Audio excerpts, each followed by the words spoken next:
우리가 살다 보면 넋두리를 하게 되죠. 넋두리라고 하는 말이 그런 뜻이더라고요. 불만을 길게 늘어놓으며 하소연하는 말.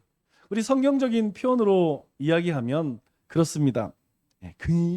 우리가 근심한다고 그러죠. 근심, 염려 이런 말로 쓰고 또는 불평, 불만 이렇게도 쓰일 수 있겠죠. 우리가 넋두리 가운데에 가장 많이 하는 것이 무엇이냐면 나는 왜 이 모양일까? 그런 생각 많이 하시죠? 나는 도대체 왜 이 모양일까?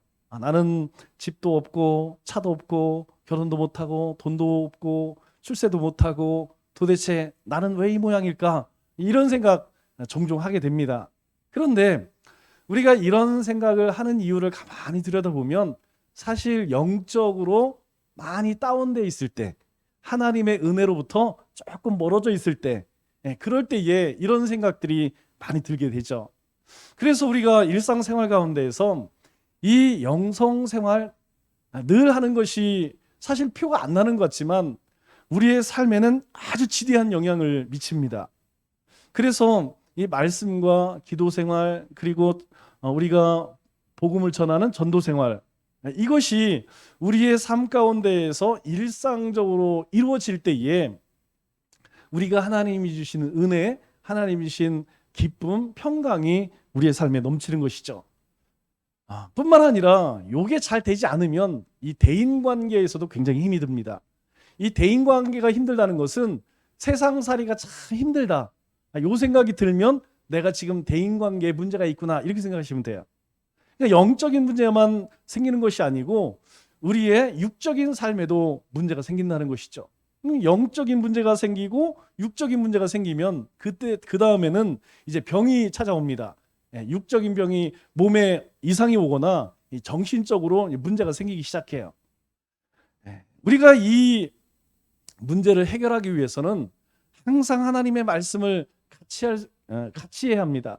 뿐만 아니라 우리가 그런 문제들이 찾아올 때마다 주님의 이름을 불러야 돼.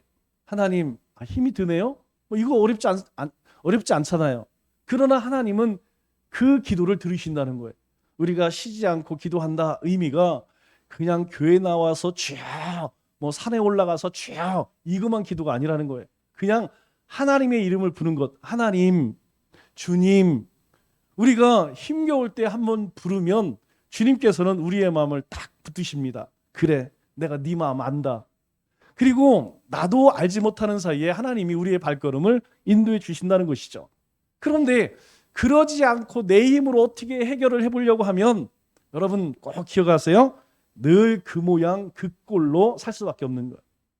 늘 넋두리 하면서 나는 왜 모양이지? 이러한 우리 안에 근심, 염려, 걱정 그리고 불평, 불만이 끊이지 않는다는 것이죠. 하나님께서는 하나님 자신을 우리에게 보여주시는 것을 계시라고 이야기를 합니다. 그런데 하나님의 특별한 계시가 없으면 아무도 하나님을 믿을 수 있을까요? 믿을 수 없습니다. 우리가 하나님을 믿는다는 것은 하나님께서 하나님의 자신을 우리에게 보여주시기 때문에 우리가 하나님을 믿는 것이지, 하나님의 실체가 없는데 우리가 어떻게 하나님을 믿겠습니까? 어떻게 하나님을 알겠습니까? 그래서 하나님께서 어떤 사람의 마음의 문을 두드리는 순간을 우리는 부르심이라고 이야기해요. 영어로 이야기하면 콜링이라고 이야기하죠. 하나님께서 갑자기 우리 마음 가운데 갈급한 마음을 주셔서 야, 인생이 이게 뭐지? 사는 게 뭐지? 이런 마음을 갖게 하시는 거예요. 그 순간에 신이 있구나, 하나님이 있구나. 어디서 주워 들은 이야기가 있죠? 길을 가다가 어떤 사람에게 전도지를 받았거나 또는 예수님 믿으세요, 이런 생각이 나게 돼요. 그래서 내가 하나님을 한번 믿어볼까? 이런 생각이 들죠. 그리고 하나님의 그 부르심에 응답을 하게 됩니다. 그것을 우리는 회심이라고 이야기해요. 회심이라고 하는 것은 글자 그대로 우리의 마음을 돌이켰다 이런 뜻입니다. 이전에는 내 마음대로 살았어요. 내 뜻대로 살았습니다. 그런데 이제는 하나님의 부르심을 받고 하나님 앞에 나아가 보니까 내가 그런 존재가 아니었어. 내 멋대로 사는 존재가 아니고 내가 하나님의 영광스러운 형상으로 지음받은 하나님의 백성이었구나. 그래서 이제는 내가 요 모양으로 살아서는 안 되겠구나. 그래서 마음을 돌이킨다는 것이죠. 그리스도인들은 이 하나님의 말씀이 들려질 때마다 마음을 돌이키게 돼 있습니다. 만일 내 삶이 뭔가 하나님의 말씀으로부터 벗어나 있다면 하나님께서 우리에게 그 음성이 들려질 때에 야, 요거 이렇게 살면 안 되겠네. 그렇게 마음을 돌립니다. 돌이키지 않는 사람은 그리스도인이 아니에요. 그 사람은 예수 믿는 사람이 아니죠. 우리 요즘에 큐티 말씀 나누고 있죠? 룻기 말씀을 나누고 있습니다. 우리 수요일 날 함께 나누는 말씀인데, 여러분, 나오미가 모압 땅에 가서 다 잃었어요.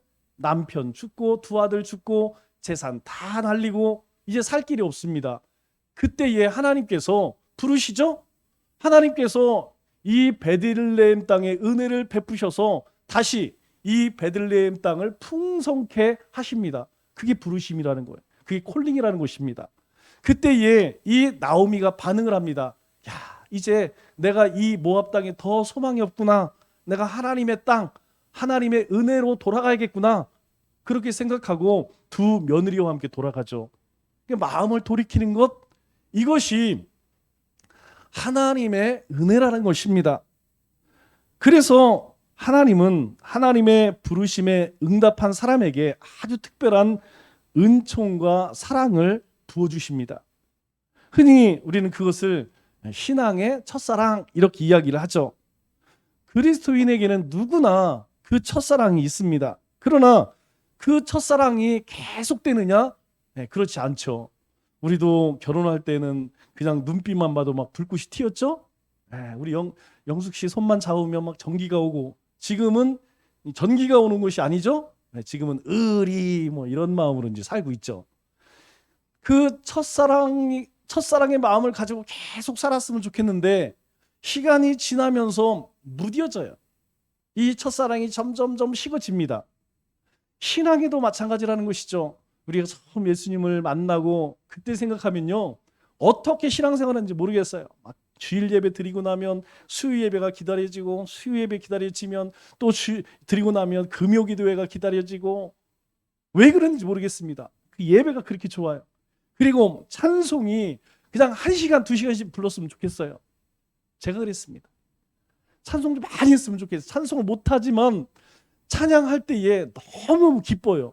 여러분, 그 찬양은 입술로 드리는 찬양이 아니죠. 우리의 마음, 우리의 전 인격적으로 드리는 찬양이죠. 하나님이 받으시는 찬양입니다. 예배도 마찬가지예요. 뭐 예배 졸리기도 졸 때도 있죠. 그런데 그 예배가 그렇게 깊을 수가 없다는 것이죠. 왜 그렇습니까? 바로 하나님께서 우리에게 베푸신 그 특별한 은혜가 있고 하나님의 놀라운 사랑이 우리 안에 넘치니까 그 첫사랑을 견딜 수가 없는 것이죠.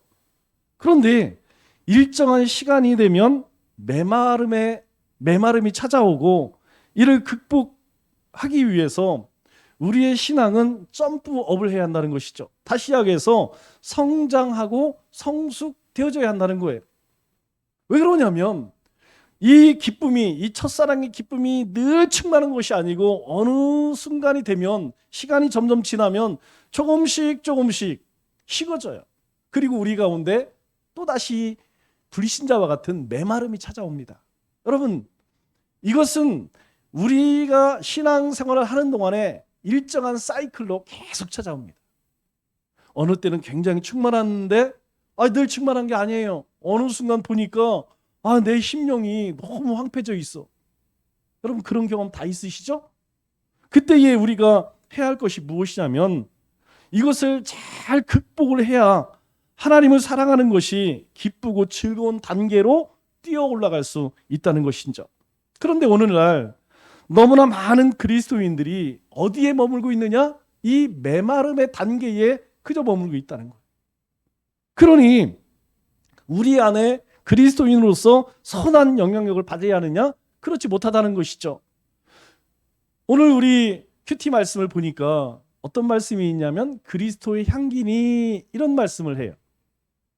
복음을 전하는 자가 그리스도의 향기다, 이렇게 이야기를 하죠. 즉 우리가 복음을 증거할 때에 우리 가운데에 그리스도의 그 아름다운 향기가 드러난다는 것입니다. 그런데 과연 그런가요? 그렇지 못하다는 것이죠. 오히려 세상의 빛과 소금이 되기는커녕 어떻습니까? 초롱거리가 돼버렸다는 것이죠. 이는 우리가 내 자신이 하나님의 사랑으로부터 멀어졌다는 것을 의미합니다. 가장 큰 원인이 뭘까요? 가장 큰 원인, 우리의 삶이 하나님으로부터 멀어지는 가장 큰 원인은 첫째가 습관적인 종교생활이에요. 이거 조심해야 합니다.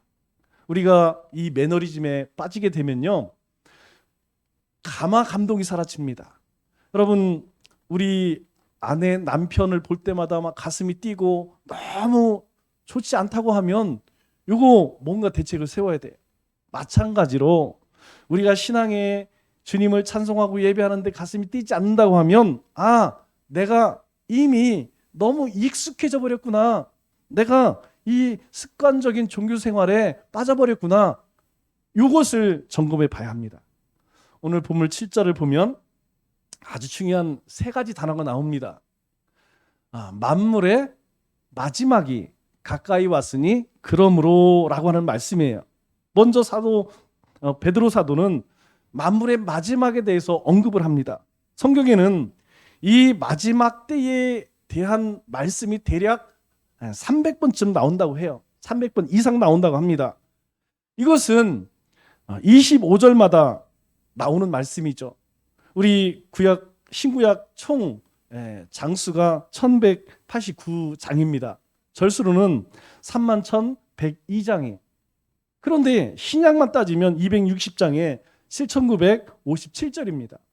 이것을 계산해 보면 적어도 25절마다 마지막 때 종말이라고 하는 말이 반복되고 있다는 거예요. 굉장히 많은 빈도를 나타내고 있는 것이죠.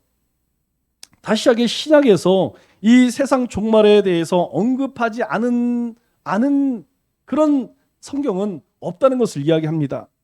믿음이나 예수님의 보혈, 심지어 사랑이라고 하는 말씀보다 더 자주 나오는 말씀이 바로 예수님의 재림, 세상의 종말에 관한 말씀이라는 것이죠.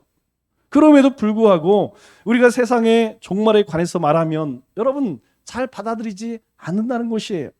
참으로 답답한 일이죠. 왜냐하면 우리 모두가 언젠가는 이 마지막 때를 맞이할 수밖에 없는 인생을 살아가고 있기 때문이에요. 여러분, 기독교 2000년 역사를 돌아보면 이 종말과 재림에 관한 믿음이 무시되던 시대는 항상 교회가 쇠퇴하고 부패했습니다. 초대 교회 때부터 200년가량 세상 종말에 관한 신앙이 크게 고조되었죠.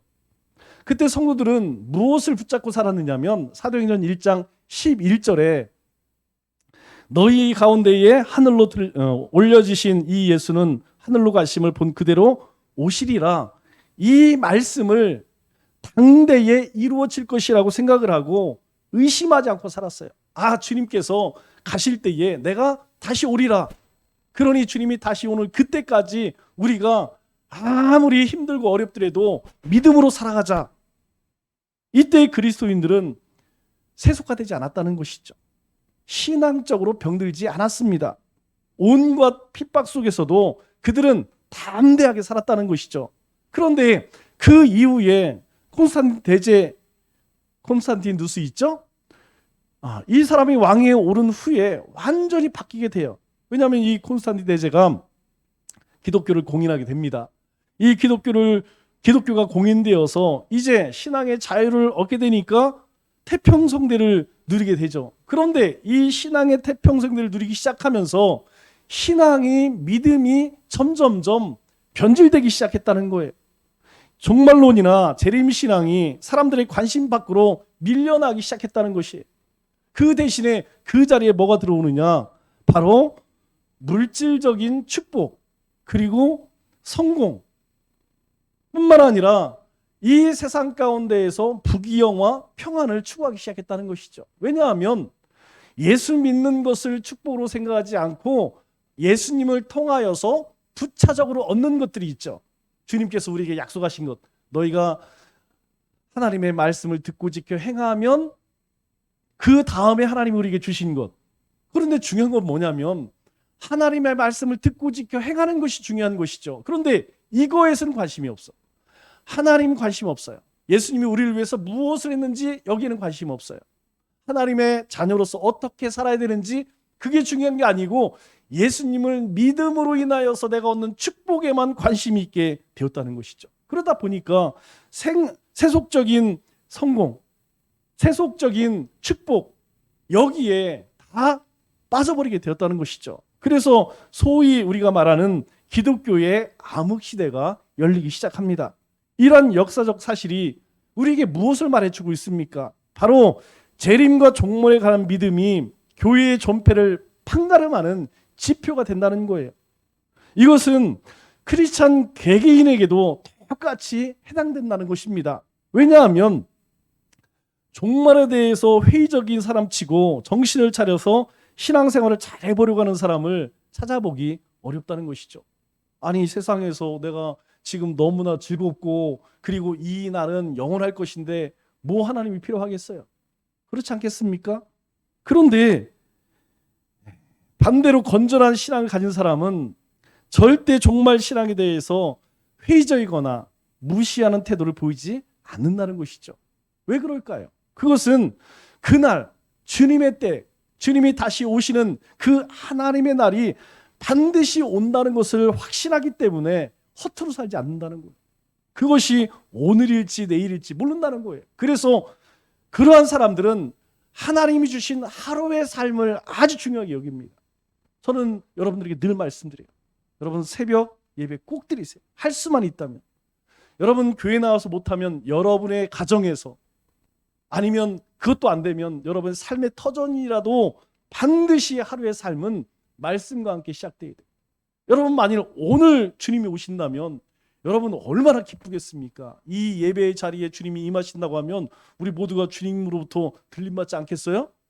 그런데 그렇지 않은 다른 자리에 있을 때에 어디 저기 뭐 화양리 계곡이나 아니면 친구들과 함께 참 놀러 갔다가 주님 오시면 남들은 주님을 영접할 때 그것을 바라보고 있다고 하면 여러분 얼마나 두렵겠습니까?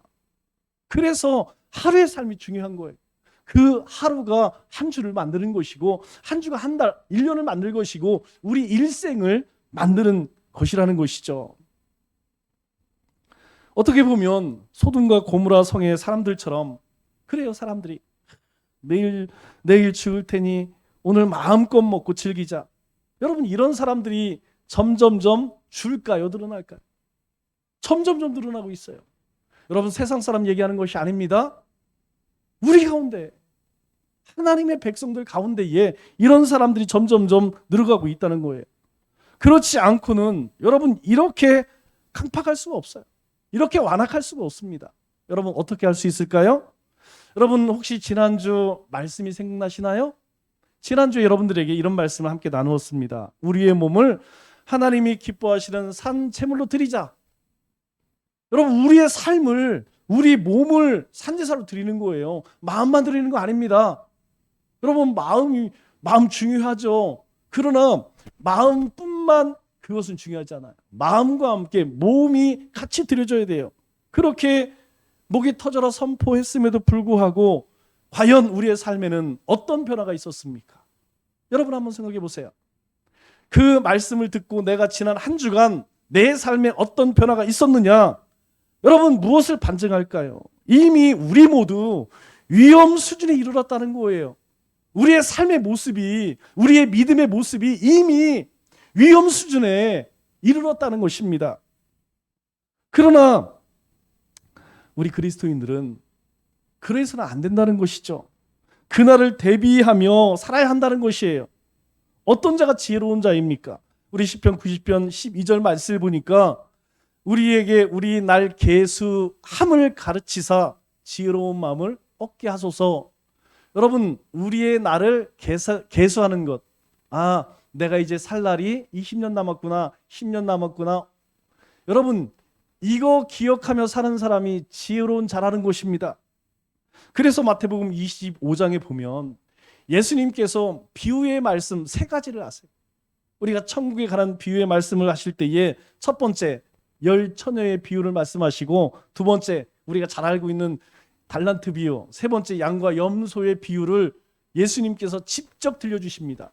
왜 그래요? 사람들이 많은 무리들이 예수님을 따라다니지만 예수님이 회개하라 천국이 가까이 왔느냐 여기에는 도통 관심 없어. 예수님께서 막 병 고치고 이적을 귀신 내어 쫓고 이거에만 관심이 있어. 사람들이 예수님 보고 무슨 뭐 신기한 일 기사와 이적 행하는 것 그것만 환호하지 예수님이 하시는 천국에 대한 말씀에는 별 사람들이 반응이 없어. 그냥 이 땅에서 영원히 살 것처럼 그렇게 살아가는 이스라엘 백성들을 향해서 예수님께서 열처녀의 비유를 말씀하시며 뭐라고 이야기해요? 5처녀는 기름을 준비하고 5처녀는 준비하지 않았어요. 그런데 신랑이 옵니다. 그리고 준비하지 못한 5처녀에게는 너희들은 그냥 나가 있어. 뭘 얘기해요? 주님께서 다시 오실 때에 어떤 자를 기뻐 받으시느냐? 준비한 자, 예비한 자. 여러분 달란트는 너무나 잘 알죠. 주님께서 5달란트, 2달란트, 1달란트를 맡기셨어요. 1달란트 맡은 자가 아이고 저는요 혹시 우리 주인께서 별로 안 좋아하실까 봐 땅에 묻어놨습니다. 주님이 그 주인이 딱 한마디 악하고 게으른 종아 너는 저기 어두운 데 가서 이를 갈며 슬피 울리라. 나가. 여러분 2달란트, 5달란트 맡은 그들은 그것을 가지고 열심히 일을 해서 또 2달란트, 5달을 남겼어요. 그들에게 뭐라고 이야기합니까? 잘하였도다. 착하고 충성된 종아. 나랑 같이 잔치에 참여하자. 같이 가자. 또 양과 염소에 대해서 뭐라고 이야기하죠? 주님을 사랑하는 자. 여러분 양과 염소, 양은 주인을 안다는 거예요. 염소는 그렇지 않다는 거예요. 주님의 때가 되면 양과 염소로 나뉘어진다는 겁니다. 여러분들에게도 말씀드렸죠? 코로나를 겪으면서 제가 그 코로나가 올 때에 2000년 2월쯤이죠. 3월, 4월 2021년 그죠? 21년이죠. 20년이죠. 3월, 4월 좀 심해져서 이제 5월, 6월 영상 예배 드리면서 느낀 게 그거예요. 이 코로나로 인하여서 이제 분명하게 양과 염소로 나뉘어지겠구나. 이 진짜 믿음 있는 사람과 그렇지 않은 사람들이 갈려지는 계기가 되겠구나. 여러분들에게 말씀드렸죠? 코로나 이후에 전국적으로 11,000개의 교회가 사라지고 200만 명의 기독교인이 살았다고 이야기해요. 뭐 여러 가지로 해석할 수 있습니다. 그러나 갈수록 쭉쟁이는요 바람에 날리게 돼 있어요. 주님께서 왜 이런 말씀을 하실까요? 종말의 때, 주님의 때에 하나님의 날 그때는요 반드시 온다는 거예요. 중요한 것은 무엇이냐면 준비하는 것이죠. 신랑이 오기를 준비하는 지혜로운 5처녀. 주인이 언젠간 돌아와서 자 계산해보자. 언젠가 이 목자가 양과 염소로 나누는 그때가 온다는 것입니다. 그때를 준비하라는 것이죠. 두 번째로 베드로 사도는 가까이 왔다 이렇게 말씀해요. 7절 말씀을 보니까 뭐라고 이야기하죠? 만물의 마지막이 가까이 왔다 이렇게 이야기합니다. 우리 인생이나 세상 만사에 끝이 있다는 것은 삼척동자도 다 아는 일이에요. 여러분 세상에 영원한 것이 있습니까? 여러분 세상에 영원한 거 없습니다. 여러분이 예배 끝나고 가시면서 전화로 116을 한번 눌러보세요. 한 번도 안 해보셨죠? 종종 지금 몇 시쯤 되었을까 궁금해서 혹시 아시는 분은 116을 딱 누르면 5초 간격으로 다음 시각은 11시 30분 25초입니다. 5초 후에 다음 시각은 11시 30분 30초입니다. 여러분 30초 간격으로 계속해서 시간을 알려줘요. 여러분 궁금하시면 이따 가시면서 한번 해보세요. 우리는 이것을 단순히 시간을 알려주는 것으로 들어서는 안 된다는 것이죠. 이것은 언젠가 종말에 이르게 되는 우리의 운명을 암시해주는 초읽기라는 거예요. 초읽기. 제가 뭐 바둑은 잘 못 두지만 바둑 두는 것을 보면 두 사람이 시간을 이렇게 누릅니다. 왜냐하면 시간 제한이 없어 보세요. 그냥 뭐 이틀 3일 둘 거 아니에요. 나 생각 좀 해보고 내일 아침에 올게. 그럼 바둑이 안 끝나겠죠. 그래서 시간을 제한을 둡니다. 뭐 30분 그러면 한 수를 둘 때마다 뭐 30초든 20초든 시간을 제한해요. 안 그러면 뭐 계속 생각하겠죠. 그래서 옆 사람이 자기 시간이 되면 시간을 딱 눌러요. 자기가 두고 나면 그 시간을 딱 끕니다. 여러분, 이것을 초읽기라고 해요. 우리 인생에도 이 초읽기가 있다는 거예요. 그런데 이 초읽기가 멈출까요? 여러분, 이 시간이 멈출까요? 저는요, 아직 준비가 안 돼서 시간이 좀 멈췄으면 좋겠어요. 저는 지금 좀 바쁘니까 좀 시간을 멈춰주세요. 그런다고 초읽기가 멈춰질까요? 아니라는 것입니다. 이 종말을 향한 초읽기는 오늘도 변함없이 계속되고 있다는 거예요. 오늘이 며칠이죠? 7월 10일입니다. 여러분, 이 날짜를 보면서 아직도 2022년도 많이 남았네. 그런 분 계세요? 여러분, 그런 분 제가 한 명 못 봤습니다.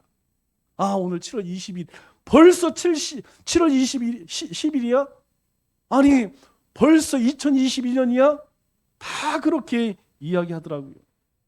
하나님은 성경 말씀을 통해서 그 사실을 우리에게 끊임없이 말씀하고 있어요. 우리 로마서 13장 11절 말씀을 보니까 너희가 이 시기를 알거니와 자다가 깰 때가 벌써 되었은즉 이는 이제 우리의 구원이 처음 믿을 때보다 가까이 왔습니다. 그날이 가까이 왔대요. 처음 믿을 때는 저만큼의 시간이었는데 벌써 여기까지 와 있다는 것이죠. 또 빌립보서 4장 5절의 말씀을 보니까 너희 관용을 모든 사람에게 알게 하라. 너희가 어떤 사람인지 모든 사람들에게 알게 하라는 거예요. 왜? 주께서 가까우시니라. 주님의 날이 가까이 왔다는 거예요. 네가 진짜인지 가짜인지 네 삶으로 증명해봐. 왜? 주님의 날이 지금 가까이 와 있다는 거예요. 야고보서 5장 8절로 9절에는 이렇게 이야기합니다. 너희도 길이 참고 마음을 굳건하게 하라. 여러분, 우리가 이 땅 가운데 믿음으로 산다고 해도 시련 찾아오죠. 그런데 참고 마음을 굳게 해. 왜? 주님의 강림이, 주님이 다시 오심이 가까이 왔다는 거예요. 서로 원망하지 말랍니다. 왜? 심판주가 문 밖에 서 계시니라. 여러분, 이 세상을 모든 인생을 심판하실 주가 바로 문 밖에 기다리고 계시다는 거예요. 여러분, 엊그제 일본 전 총리죠? 아베 신조가 공개 장소에서 피습을 당해 죽었어요. 누가 생각했을까요? 여러분, 그 뉴스를 보면서 어떤 생각 드십니까? 아마 예수 믿는 사람들은 다 그럴 거예요. 저 아베 신조가 예수를 믿었을까? 여러분, 저렇게 갑자기 죽을 줄 알았으면 나래도 좀 전할 걸. 하다못해 그냥 댓글이라도 아니면 이메일이라도 보내서 예수 믿으시오 할 걸. 그런 생각이 들더라고요. 이 사람이요, 우리가 다 알다시피 야스쿠니 신사 있죠? 전범들을 위해 만들어 놓은 절이에요. 거기 가서 맨날 그거 했던 사람이고, 그리고 통일교 행사에는 한 번도 빠지지 않는 아주 대표적인 사람입니다. 통일교 전폭적으로 일본에서 믿어주는 사람이 이 사람이. 그리고 이 사람을 암살한 사람이 처음 뭐라고 이야기했어요? 무속 신앙 때문에 죽였다, 이런 얘기했죠. 그런 것들을 볼 때에 이 아베 신조가 예수님 믿지는 않았을 것 같아요. 여러분, 예수님 안 믿으면 뻔한 거죠. 세상에서 아무리 위대한 일을 했어도, 아무리 훌륭한 사람이라도 소용없습니다. 예수님 믿지 않고는 결코 하나님 나라 갈 수 없다는 것이죠. 저는 모든 인생은 다 죽습니다. 오늘 죽고 내일 죽는 차이지. 그런데 안타깝더라고요. 그렇게 허망하게 거리 유세하다가 총 맞아 죽을 줄 누가 알았겠습니까? 만일 그가 그거 알았다고 하면, 내가 죽은 이후에 어떤 세상이 있을까? 한 번은 생각해 보지 않았겠어요? 성령님은 우리가 말씀을 들을 때마다 그날이 얼마 남지 않았다는 사실을 깨닫게 하십니다. 여러분, 하찮은 짐승도 주인이 자기를 잡아먹으려고 나를 잡아놓으면 여러분 안절모절 못하더라고요. 걔도 이제 복날이 가까우죠? 이번 주 토요일이더라고요. 16일 초복인데, 여러분 복날 되면 걔들이 벌써 기운이 없어. 소도 자기 도살장으로 갈 때 애가 벌써 알아. 애가 기운이 없어요. 하물며 하나님의 자녀인 우리가 짐승보다 못해서 되겠습니까? 그날이 가까움을 알수록 더욱 깨어 근신하여 준비해야 한다는 것이죠. 왜 그렇습니까? 여러분, 세계의 97%가 자기 나라 말로 된 성경을 가지고 있다는 사실이에요. 이 지구상에 있는 모든 사람들 가운데 97%가 자기 말로 된 성경을 가지고 있다는 거예요. 여러분, 이것이 의미하는 것이 무엇이냐면 마태복음 24장 14절에 이 천국 복음이 모든 민족에게 증언되기 위하여 온 나라에 전파되리니 그제야 끝이 오리라. 이제 3% 남았어요. 시간으로 따지면 11시 39분 되었다는 거예요. 12시에 주님 오신다고 하면 11시 이전에는 11시 55분이라고 그랬어요. 이제는 58분 59분 되었다는 거예요. 3% 남았습니다. 이 지구상에 3%에게 하나님의 말씀이 번역되어서 선포되어지면 이제 그때는 끝이 오리라. 주님의 때가, 주님이 이 땅에 다시 오신다는 것. 마지막으로 사도 베드로는 그러므로라는 말로 이어가죠. 여러분, 이 짧은 마디에 아주 중요한 진리가 담겨져 있어요. 여기에 그러므로라고 하는 말의 의미가 뭘까요? 만물의 마지막이 가까이 왔으니 그러므로, 여러분, 이 말은 마지막 때에 너희가 우선순위로 결단해야 할 것이 무엇인지 그것을 정해라, 이런 말 아니겠어요? 이제 마지막이 가까이 왔어. 그러므로 뭘 어떻게 해야 될 거 아니에요. 해야 하는데 모든 걸 다 할 수 있을까요? 다 할 수 없습니다. 그렇기 때문에 우선순위를 정해서 너희가 그것을 행해야 한다. 사람은 누구나 자기의 마지막이 가까운 줄 알면 우선순위가 평소와 달라지게 됩니다. 예수님께서 십자가를 지시기 전에 예수님께서 그 마지막에 우선순위를 둔 것이 무엇입니까? 제자들을 끝까지 사랑하는 것, 그것을 마지막 최우선으로 삼으셨어요. 그래서 요한복음 13장 1절에 보면 세상에 있는 자기 사람들을 사랑하시되 끝까지 사랑하시니라. 왜? 이제 주님께서 아버지께로 돌아갈, 십자가에서 죽으실 날이 이제 얼마 남지 않았어요. 몇 시간 남지 않았어요. 그래서 적어도 주님을 따라다녔던 제자들만큼 예수님께서 어떻게든지 지켜야겠다. 그리고 그렇게 하셨습니다. 히스기야 아시죠? 히스기야가 피부암에 걸려서 죽게 되었어요. 그때 주님께서, 하나님께서 그에게 뭐라고 말씀하시냐면 내 집을 정리하라. 정리하래, 정리. 우리 열왕기하 20장 1절 말씀을 보니까 여호와의 말씀에 너는 집을 정리하라. 내가 죽고 살지 못하리라. 너 이제 다시 살아나기 힘드니까 너 집 정리해. 여러분, 집 정리하라는 게 집이 여러 채가 있어서 좋은 채 하나만 남기고 나머지 팔아, 이 얘기겠습니까? 네 신변을 정리해라. 너 이제 절대 살아나지 못해. 그러니까 내 가정, 그리고 네가 이거 살아왔던 그 모든 것들을 잘 마무리해. 여러분, 망해가는 이스라엘 백성들에게 하나님이 뭘 말씀하시죠? 우리 예레미야 21장 8, 9절 말씀을 보면 내가 너희 앞에 생명의 길과 사망의 길을 두었나니 이제 너희는 망했다는 겁니다. 너는 이스라엘 백성들에게 전하라. 뭘 전할까요? 너희를 애워싼 갈대아인들에게 나가서 항복하는 자는 살 것이나, 항복하라는 거예요. 비록 너희가 전리품으로, 너희 목숨이 전리품으로 그렇게 끌려가겠지만 그러면 살리라는 것입니다. 항복해라, 항복해라. 그러면 살 거예요. 그런데 이스라엘 백성들이 항복하나요? 항복 안 합니다. 항복 안 하고 누구를 찾아가요? 애굽 사람들을 찾아가요. 애굽 사람들에게 도움을 요청해요. 결국 어떻게 됩니까?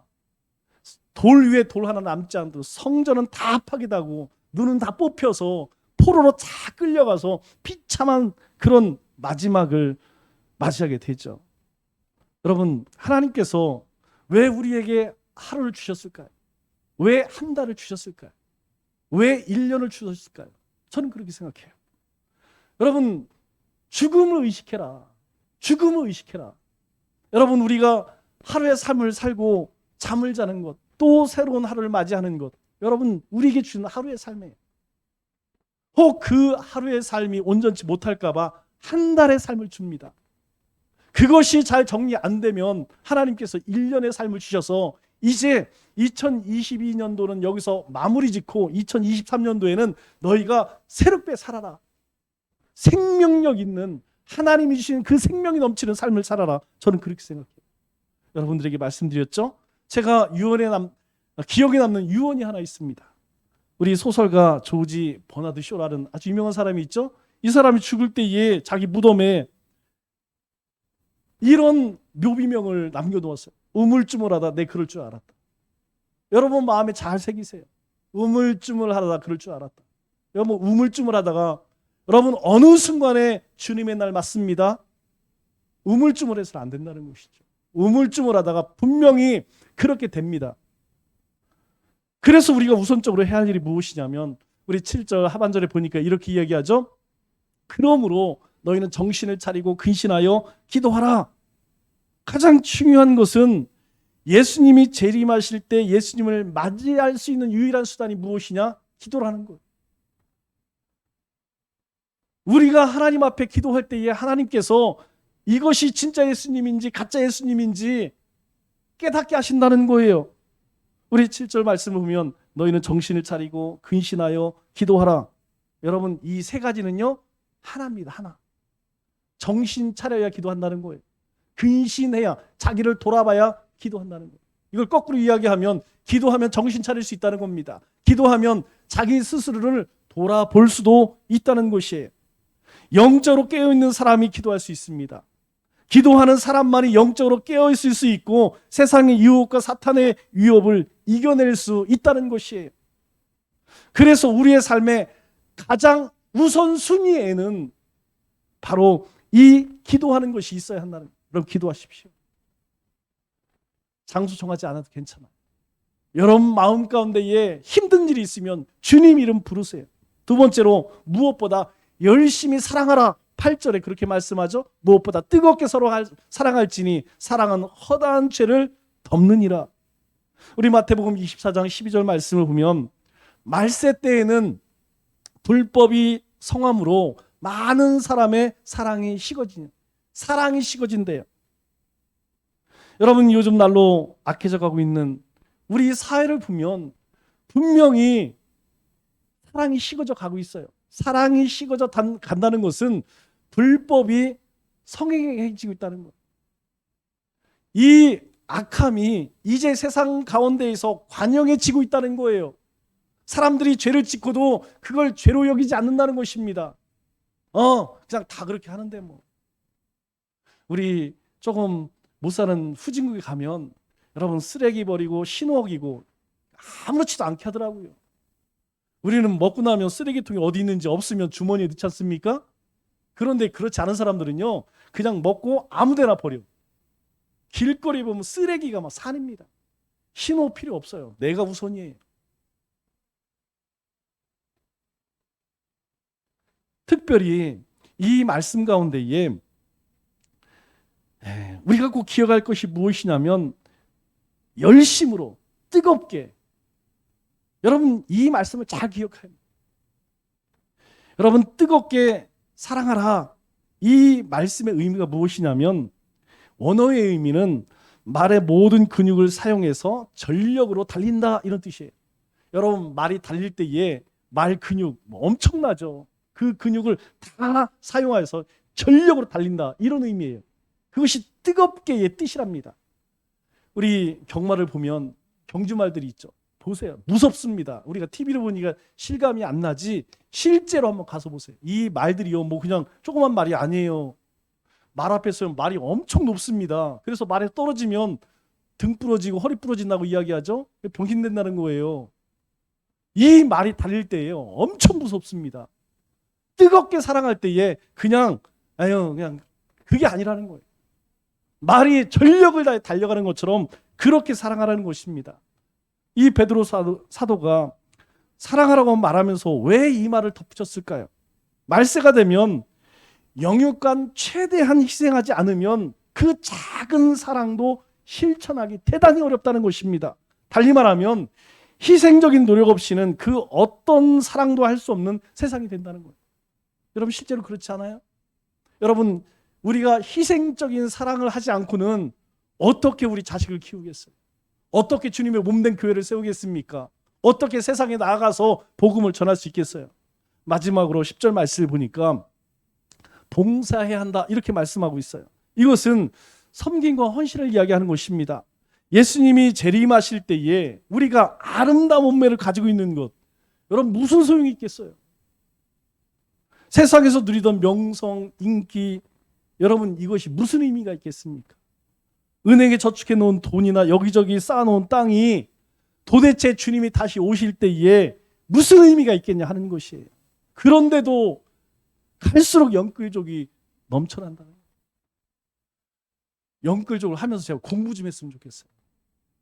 뭐 주식을 하든 코인을 하든 제발 그 분야에 대해서 좀 전문가 수준만큼 공부하고서 했으면 좋겠어요. 제가 그런 거 하시는 분들하고 이야기를 많이 나누잖아요. 이야기를 해보면 저보다도 몰라.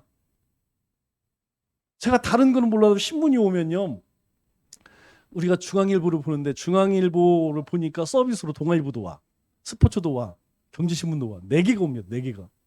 제가 그 신문 가운데 다른 건 못 읽어도 경제면은 반드시 읽습니다.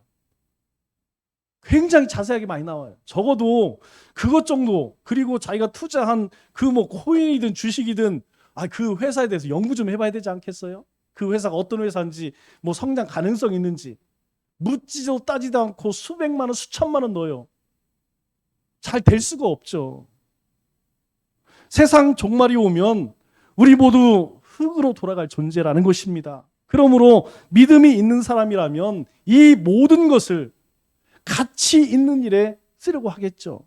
자기 재능을 주님을 위해서 사용하고 싶은 열정이 생길 것입니다. 재물을 좀 더 선한 일에 사용하려고 하는 강한 의욕이 생길 것이죠. 이것이 마지막 때가 가까운 것을 아는 사람이 받은 은혜라는 것입니다. 그래서 사도 바울이 고린도전서 15장 58절에 뭐라고 이야기합니까? 항상 주의 일에 더욱 힘쓰는 자들이 되라. 항상 범사의 모든 일들 가운데 주의 일에 더욱 힘쓰는 자가 되라. 이렇게 우리에게 권면하고 있죠. 말씀을 맺겠습니다. 마지막 때가 가까워지고 있습니다. 하나님께 받은 은혜가 무엇이든 주님을 위해서 사용하시기 바랍니다. 우리가 하는 일이 주님의 이름으로 행하는 하나님 나라의 일이라는 확신이 들면 그 일에 우선권을 두시기 바랍니다. 왜요? 주님의 날이 가까워지고 있습니다. 이를 위해서 이 한 주도 정신을 바짝 차리고 근신하여 기도하고 또 열심을 다해 사랑함으로 세상에 허다한 죄를 덮어주고 또 받은 은사를 따라 청지기로서 열심히 봉사하는 우리 믿음의 권속들 다 되시기를 주님의 이름으로 축원합니다.